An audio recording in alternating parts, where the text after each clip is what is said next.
With a strong performance at the NFL Scouting Combine, Arvell Reese can stamp himself as the second best prospect.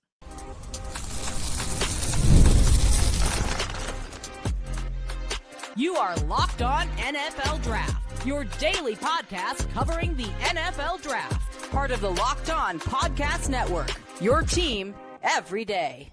Welcome back to the Locked On NFL Draft Podcast, your daily podcast covering your favorite draft prospects, part of the Locked On Podcast Network, your team every day. I am Damian Parson, NFL draft analyst for Bleacher Report. And as always, thank you for making Locked On NFL Draft your first listen of the day. And thank you for making the Locked On Podcast Network the number one sports podcast network in America. It's all because of you. Guys, it is Combine Week, and today kicks off the on-field workouts. We have defensive linemen and linebackers. I'm going to tell you who I'm excited for and excited to see test, who needs a good performance, and talk about maybe some sleepers that you need to keep your eyes out for. Arvell Reese, star linebacker / edge, just defender for the Ohio State Buckeyes. During the media interviews yesterday morning, he kicked off at 8 a.m., bright and early, and he was asked by someone in the media, someone in the crowd, hey, where do NFL teams, what have they told you about where they want you to play? And his response was, well, they kind of put it back on him, paraphrasing, of course, that it's kind of up to him. And their question is like, hey, what do you prefer, Arvell? And the follow-up question was, well, what do you prefer? And his response, outside linebacker and edge. So I know there's been a lot of discussion whether or not he's a linebacker or an edge, but he said he prefers to play outside linebacker / edge. Well, he is going to test today as both a linebacker and an edge. He's going to do both sets of field workouts. So he's going to run. He's supposed to do all the testing, but he is going to be doing everything else as well. So that is something that is very interesting, allowing yourself to test as both a linebacker and like not just a outside linebacker, an actual linebacker, allowing yourself to test as a linebacker, but then also allowing yourself to test as an edge defender. So that is something to keep your eyes on. So he's going out here and he's competing. So I think this is an opportunity for Arvell Reese to stamp himself as the second best player in the draft behind Caleb Downs or whoever's your number one.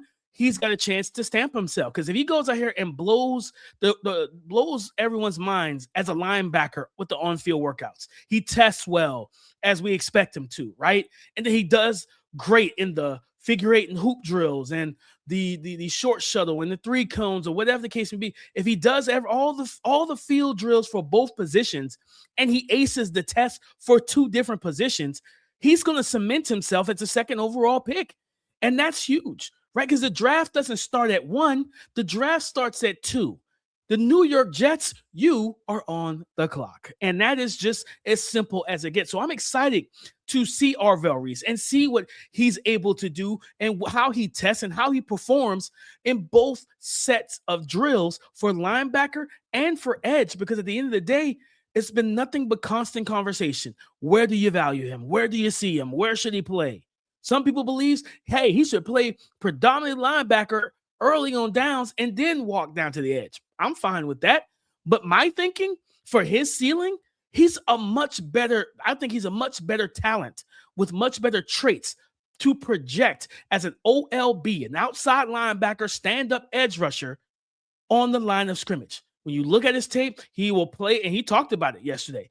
How he played Sam Backer. He walk up in some 5-man fronts. We got 5 down. He's on the edge as number 5.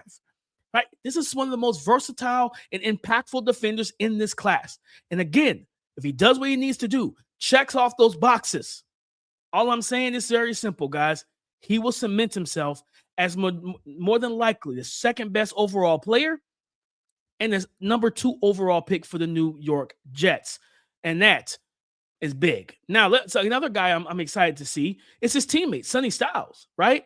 Sonny Styles, we've seen a lot of linebackers come in and run. We've seen what one of the Griffin twins, with the Shaquem Griffin, can't remember which Griffin it was, ran a 4.38. We've seen 4.42 from Devin White, and Devin Bush ran a 4.4, and we've seen a 4.3, I think 9 from Isaiah Simmons and Owen Popo out of Auburn. We've seen guys come in. Now, does that mean that those guys turned into great players? Not necessarily. That list of guys it's a who's who of what did you do for me, right? So I think for Sonny Styles, yeah, you go blow the chart, blow the mines, right? Blow it out the water, blow the 40-yard dash and the jumps and all that stuff out the water. I saw him up in person, walked past him, was standing close by him yesterday morning after after all the interviews and everything. This guy's legit, 6'4", 240, right? And he looks ready to go. He looks ready to roll, ready to rumble. So I'm looking forward to watching him test and do what he needs to do. Because again, guys, I'm telling you now, man, like this young man has that former safety profile and positional flexibility. Now kick down the linebacker. He can blitz. Can you believe he can rush off the edge? I've seen some of his pass rush stuff. I'm not there. I don't really like him rushing off the edge. I think that takes away one of his superpowers. Being able to play man-to-man coverage, being able to play zone coverage, face off with those tight ends, guard the seam, 6'4" with his leaping ability, his athleticism. I don't want you rushing. I want you dropping off in coverage and being a guy that makes passing windows much more difficult. Talking about layering the ball over a guy like Sonny Styles. Yeah, easier said than done, right? David Bailey. All right, David Bailey said he's going to do, I believe he stated that he's going to do all of the drills except for, I believe, the short shuttle. So yes, he will participate in all testing except for the short shuttle. So, you got to think about the fact of it's going to raise questions like, hey, it's ankle flexion. I mean, if you watch him, he's not the most bendy player, but guys, let's not make no mistake about it. You do not need a 90-degree angle bend. You do not need super uber flexible ankles to get to the quarterback. Right? You don't need that. Like, I'm sorry. Okay? You don't. And we know you don't. Like, we've seen, how many times we've seen rushers, like, absolutely get back there with strength, with quickness. First, like, that 10-yard split for him might be ridiculous because he's got an elite first step. He did well in the interviews, by the way. Well-spoken, answered questions, all that stuff. He did well, and he was critical of his own game. He said there's some things that he has to get better at when it comes down to playing on the edge and everything like that, projecting to the NFL. And I think he was kind of leaning towards run defense and things of that nature, being consistent there. So talking about self-awareness, I love that from a player. So yeah, I'm excited to see him test. I want to see what that 40-yard dash look like. What do those jumps look like? Because again, he runs fast, good 10-yard split, a great 10-yard split, and he jumps explosive. Who cares? Because at the end of the day, you know what? Listen to me. You know what's going to happen? He says he's going to do everything but the short shuttle, which means he's going to do the hoop drill, the figure 8 drill. So he does the hoop drill. Let's say he does it well, sinks his hips, and he's picking up the towel, drop, running the arc or running the corner, running the hoop, drop it down, doesn't look too bad. Like, I mean, heck, I remember when Aiden Hutchinson did it, and it wasn't fluid because Aiden Hutchinson coming out of Michigan didn't have the most fluid and oily hips, right? But nonetheless, he's one of the best pass rushers in the league. So if you know how to get to the quarterback, you just know how to get to the quarterback. Miss me with yeah, I'm sorry. we do too much. We do too much. Another guy I'm looking forward to seeing is Peter Woods. Peter Woods nailed, in my opinion, his media interviews yesterday. Talking about a guy that highlighted his teammates and coaching staff and showed so much love to them, despite the fact that he was played out of position. And he looks trim, he looks lean, he looks ready to test well. And I think he's going to test athletically. I think he's going to look good during the testing. I think he's going to do really good things. So I'm excited for him in that regard, right? I'm excited for that, guys, because at the end of the day, when this is a player that when you think about with Peter Woods, didn't have the season that we expected. 2024 was better, and he said that. I think I'm pretty sure he mentioned that. Like 2024 was a better year for him. So I'm excited to see him test and do everything and showcase his skill set. I want to see him move on the field, on their field drills, all of that. Same thing for Caleb Banks out of Florida. This is a guy that some people are starting to try and prop up as a top 10 pick in this class. I'm not there, right? I'm not there with him. I think there's some real concerns as a run defender and his pad level. So I think he can get pushed off the ball. And you got to earn the right to rush the passer. But, I mean, he's a freakish 6'6", 330 with supposed 35-inch arms, which I'm not doubting that at all, right? If he came with longer than 35-inch arms, I wouldn't be surprised either. So looking forward to seeing what he does, right? What drills does he do? And if he does any athletic drills, how well does he test at 6'6", 330? Or does he come in at 6'6", 315, 320? Does he drop a little bit of weight? Because we know, I'm telling you now, guys, I looked at guys' body profiles and I compared it to what they look like on film. I'm not calling anybody out either. You could tell guys drop some weight to come out here and showcase themselves and do what they need to do. So at the end of the day, that's just what it is, right? That's just what it is, the end all be all in that regard. So when I look at it, Caleb Banks, Peter Woods are two guys I'm absolutely excited to see on that defensive line. But guys, coming up next, I'm going to tell you about prospects who need to have a good performance to help and solidify their 2026 NFL draft stocks.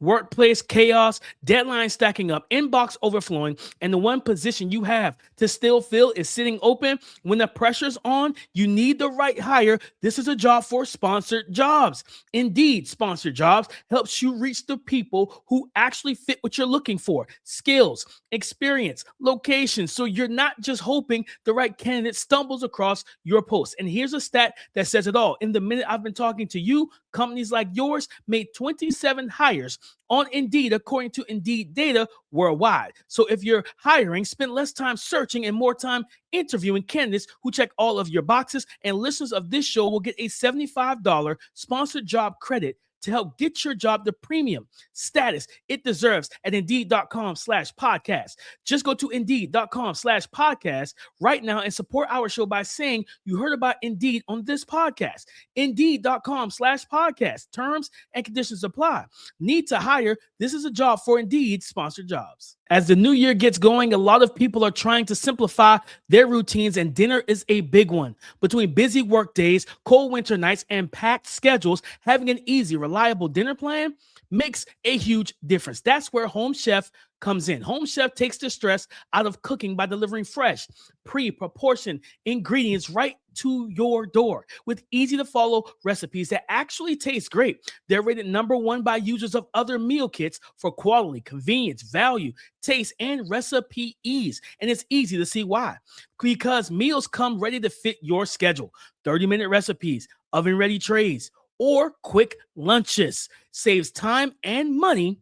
Home Chef customers save on average $86 per month on groceries. So for a limited time, Home Chef is offering our listeners 50% off your first box, free shipping, and free dessert for life. Just go to homechef.com/lockedon. That's homechef.com/lockedon for 50% off your first box, free shipping, and free dessert for life. Must be an active subscriber to receive free dessert.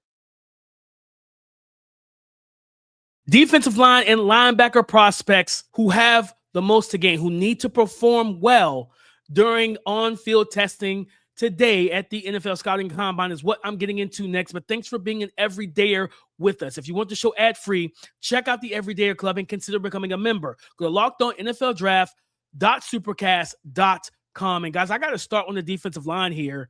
And I got to talk about Keldrick Faulk. Again, I didn't say it early, but in the beginning of the show, linebackers and defensive line, talking about D tackles and edge defenders, will be the ones on the field for today. Keldrick Faulk out of Auburn, a guy that a lot of people expect to be a high-end tester, right? And this was a guy that came into the season. He was in Keith's top 10. I was not high on him, but a lot of people were. And, he's 6'6", 270, 280, power player, all of that. But he's got stiff hips, didn't really have a pass rush repertoire and bag to get into to rush the passer. There was a lot of things that did not look good for me on tape for him as an edge rusher. But as a potential, if he's in the even front, you want to play him at 3 tech, all for it. If he's an off front, you want to play him at 4I or 5 tech, all for it. If he's an interior defensive lineman, I am all for it. So I want to see, I think he needs to perform well. I think he needs to run well, run fast at his size and his weight and his body type and his profile. I think he needs to do those things, right? And especially I think there's a lot of money to be made for some of these guys because Ruben Bain is not testing at all, right? I mean, he was at the podium and everything on yesterday. He did great. Most time I've seen him smile in my life. Clearly he has a switch to become a Terminator. But back to Keldrick Faulk, like there's money to be made, right? You go out here, test well, you measure in well with long arms and 35-inch arms and great wingspan and all of that. And hey, if you test well, what if you surprise us all with the hoop drill and everything, and he runs a short shuttle and he actually drops his weight a little bit better than we expect? What if that happens, right? Hey, it helps. Only thing it could do is help, because right now he's still a fringe first round pick. If he doesn't test well, I can absolutely see him falling out of the first round entirely. I don't have him as a first round player right now, because it's just, again, if he's a 3-tech interior defensive lineman, I could see it. But outside of that, like, I just think that, it's a lot, that you have to look out for. Let's jump to linebacker, guys. Let's jump to linebacker here.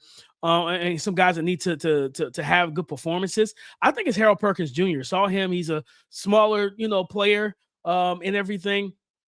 And I just want to see, I need to see him be explosive. Harold Perkins Jr. has to be explosive. There is no other way around that, guys. Just being honest. Harold Perkins, who played, started his career as a freshman for LSU, he was an edge defender, right? An edge rusher.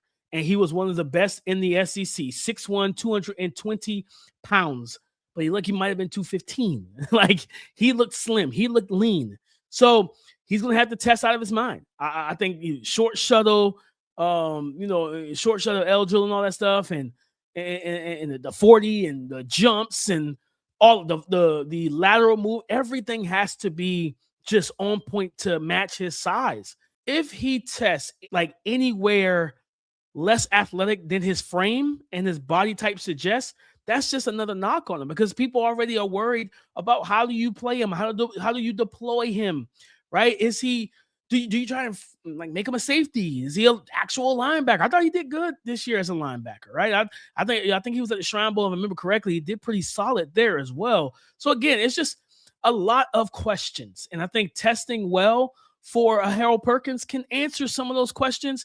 But again, because the questions number one is going to be, hey, if we play at linebacker, are you going to be able to handle the run game? Are you going to be able to handle shedding blocks and deconstructing blocks and things of that nature? And if not, then, it is what it is in that regard. But that's one of the keys that you're looking for when it pertains to a Harold Perkins, another guy who's on the undersized, on the trend of undersized guys. For me, is Jacob Rodriguez, the linebacker out of Texas Tech. And for Jacob Rodriguez, I think, a guy that's listed at 6'1", 235, one of the knocks on him actually is for an undersized linebacker, he's not the fastest guy. He's not a great or dynamic or explosive athlete. And if that is the case, that's tough. I'm not going to lie to you guys. That is tough. So you have to think about the fact of, hey, what is he going to run? What is he going to jump? Like, we know he's instinctive. He's an outstanding linebacker. He played great. He was in the Heisman discussion, right? Like, dude made multiple big plays for Texas Tech's defense. And David Bailey even shouted them out. He said, man, our linebackers were basically the true heroes. The defense ran through them, right? He shouted those guys out, like Jay Rodriguez, and I think Ben Roberts is the other linebacker. I'm sorry. So when I look at it, those like, I'm looking at Jacob Rodriguez. And again, when you're 6'1", potentially 225 to 235, somewhere in that range, you need to be testing quick, fast, and explosive.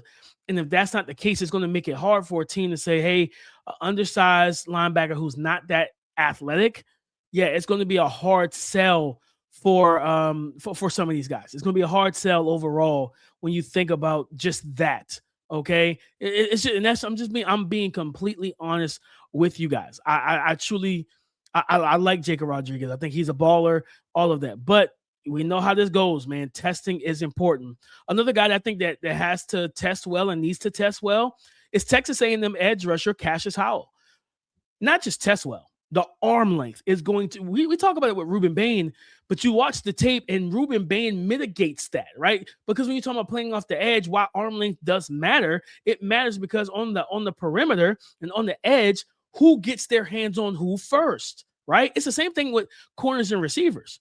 If a corner has 33-inch arms and he's going against a receiver that has 31s, right? I can shoot my hands, I can get my punch off, and I can dictate the action before you can. It's the same thing with tackles on the offensive line, that trench warfare.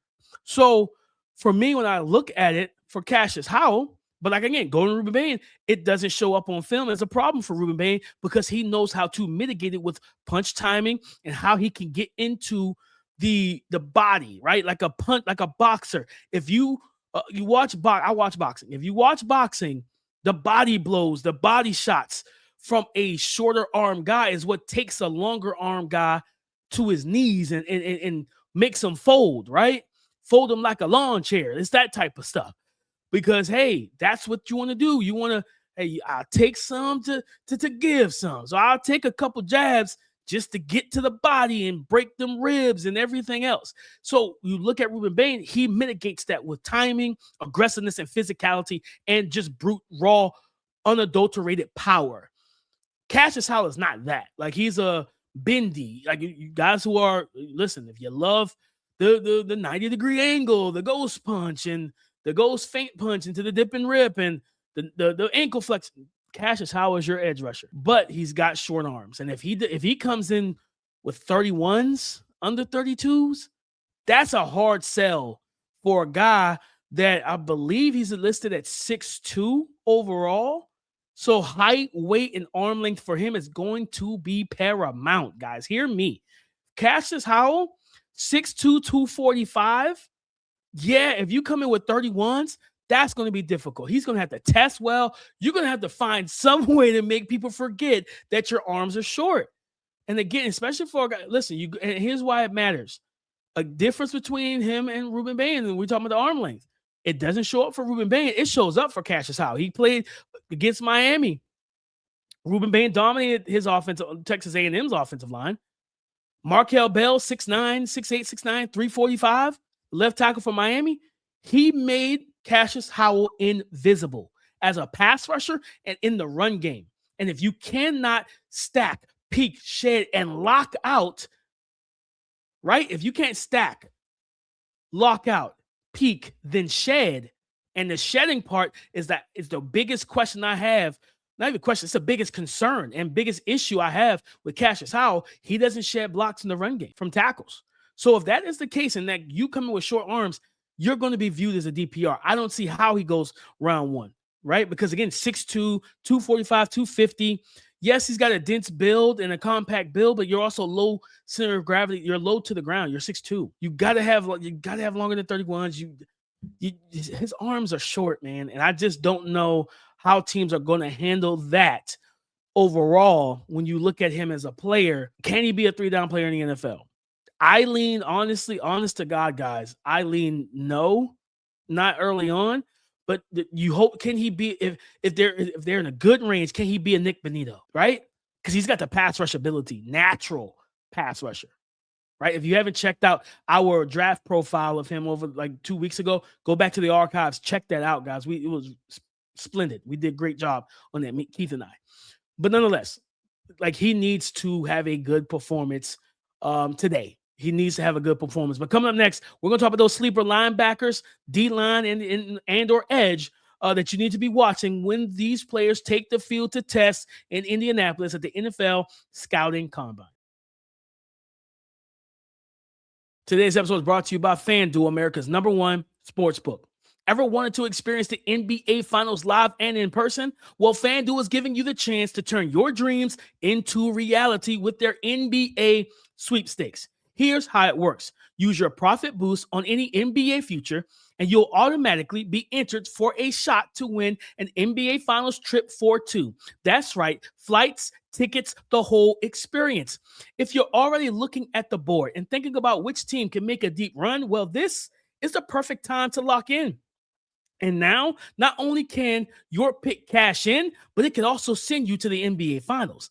Visit FanDuel.com to get started. Use your profit boost on any NBA future and get entered for your chance to win a trip to the NBA Finals. Play your game with FanDuel, the official sports betting partner of the NBA. Again, guys, play your game with FanDuel, the official sports betting partner of the NBA.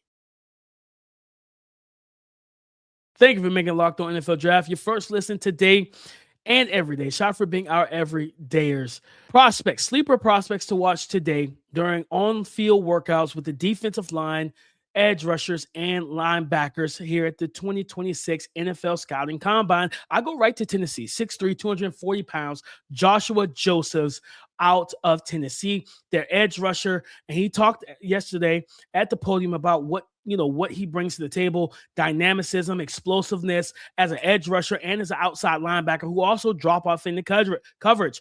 This is a guy that has good hands. He is an explosive get off. You want to see that in his 10-yard split. You want to see him get off the ball, fire off the ball, and just really showcase that athleticism that tends to show up on film. He's got good hands. He gets into the body, into the chest plate of offensive tackles. He had a clean win versus one of our guys here on the show, Monroe Freeling, the left tackle out of Georgia. I think this is an opportunity for him to really sit. Again, every single part of the draft season, what does that do for us? Simple. It's a data point that sends us back to the film. Okay. Or if you've never watched the guy and he does what he needs to do and he does well, it sends you to the film. So if you've never watched Joshua Josephs, it's going to send you to his film. If you've watched him, it's going to send you back to his film. So that's the point of all of this, guys, not to supersede the film, but to send you back to it and then gauge what you see on film according to what you see or saw at the NFL Scouting Combine. I think this guy could be a big-time moneymaker, a big-time winner, and really help himself as a day 2 pick, whether that's second or third round. You think about some of these teams that need to improve the pass rush, the Philadelphia Eagles. I think the New England Patriots need a guy coming off the edge and screaming off the edge. There's multiple teams, man. I think the Baltimore Ravens need another guy. Like, they got Mike Green, but hey, add somebody else until you figure it out, until you get that guy, right? Like the Arizona Cardinals, they need edge rushers still. Like, there's teams that need to be able to get after the quarterback. The Carolina Panthers as well. Joshua Josephs is a guy that you have to get your eyes on and see what he is able to do. Guys, Christen Miller, Georgia defensive tackle, 6'4", listed at 6'4", 305. We'll get all the verified measurements. They're being measured today, and they're doing the on-field workout. So we'll get all the stuff later on today. But I'm looking forward to seeing him, right? This is a guy I think could be a high day 2 pick, second round, right? And I think to me, yes, he's physical. He's powerful at the point of attack. Yes, he can play that 1 to 2 eye. But I'm not going to lie. I think I want him as a 3 tech. I think there's pass rush upside for Christen Miller as a 3 tech. I love listening to him yesterday at the podium. He's so confident, just kind of jokey. But you can tell he talks about how, hey, being at Georgia, having the dogs in that room helps everybody be better and everything else. Like, I think this guy can be has pass rush upside as a single gap penetrator, but I also think you could play him at that 2 eye on rundowns, and he will be just fine being able to corkscrew and handle that strength at the point of attack. Maybe even, honestly, if you really did want to play him at 2 eye, if he plays at 305, maybe you get him down to 295, drop 10 pounds, make him even quicker. I think working on his hands, this is a guy I think can be a pass rusher at the next level from the defensive tackle position. So this is a guy I'm looking out for. Derrick Moore out of Michigan, if he does his testing and everything, I think first step quickness, speed to power conversion. I want to see him run the figure 8 drill, the hoop drill. I want to see his ability to bend and everything, man. He had an outstanding season for Michigan this year. And me and Keith talked to you guys during the summer, and Keith kept telling you, hey, this is a guy that you need to watch. And he had himself a strong season for Michigan. I'm going to pull him up. He's 6'3", let's say 6'3", 260. He had 11 sacks per PFF, 9 QB hits, 21 hurries, and 21 hurries on the season. Okay. Like, this guy played well, only 3 missed tackles. Only 3 missed tackles this season. So he was a secure guy when it came down to it all for that Wolverine defense and everything. I think Deontae Lawson is a sleeper in his linebacker class. Athletic, a guy that can drop off in coverage. I really want to see him. I think he could be a riser. I think he's somebody can end up testing well and really showcase what he's able to do and how he can be a 3-down player. Okay. Josiah Trotter out of Missouri, the son of the Jeremiah Trotter Sr. and the younger brother of Jeremiah Trotter Jr., who played out of Clemson, who was, I think, a day 3 pick. Was it last year or the year before? So, yeah, I think that's a young man who plays with his hair on fire. He's more athletic than Jeremiah Trotter Jr., and he plays fast downhill. Another linebacker I think you guys need to watch. He's so good. Lander Barton out of Utah. Right? Lander Barton out of Utah. He talked about how the fact that he can cover tight ends yesterday when he was at the podium. He was so well-spoken. Did such a great job. These young men, I love listening to him. 6'5", 240. He had, 2 sacks in the season, 17 pressures. And he even said, I could rush. He rushed the passer sometime, 104 pass rush snaps this season, 227 coverage snaps per PFF. I just look at him overall and say, man, with his size, and if he tests well and he's athletic, you see the lateral movement on the field when he does the on-field drills and everything. In a linebacker class that's super deep, somebody could get a day one starter from Lander Barton. And this is and I tweeted out, he is a linebacker coach and the defensive coordinator's dream, in my opinion. It's just a coach's dream because he's going to do exactly what you asked him to do. If you want him on special teams, he's going to be on special teams. If you need him to do this, that, or the third, he's going to do this, that, or the third. He's going to get it done for you. So I just look at it overall, guys, and I just think this is a situation where you say to yourself, hey, maybe we don't take a linebacker early. Maybe we go all these different positions that we need to fill and take care of. And fourth round, Lander Barton staring you in the face. You say, run that card up and get that impact player that can come in and do different things for for the second level of our defense. And let's see, is there any other guys? I want to make sure. Romello Hyatt, that's another sleeper out of Texas Tech as an edge rusher. I want to see how explosive he is as well. Keep your eyes on as well. Zane Durant from Penn State. I liked his tape coming off of summer scouting. And I think this is one of those like a shorter fire hydrant squatty builds. This dude he plays with good leverage and physicality. I think he's got enough quickness and everything. And then one more guy, Jashawn Barham out of Michigan, play stack backer and everything. Now he's playing the edge rusher precision. He's giving you that kind of hybrid. I'm telling you, that's going to be the new prototype for these linebackers. The guys who are big enough, who's got the size and the height, and then also has the athleticism and everything else to drop off in coverage but then rush the passer and blitz.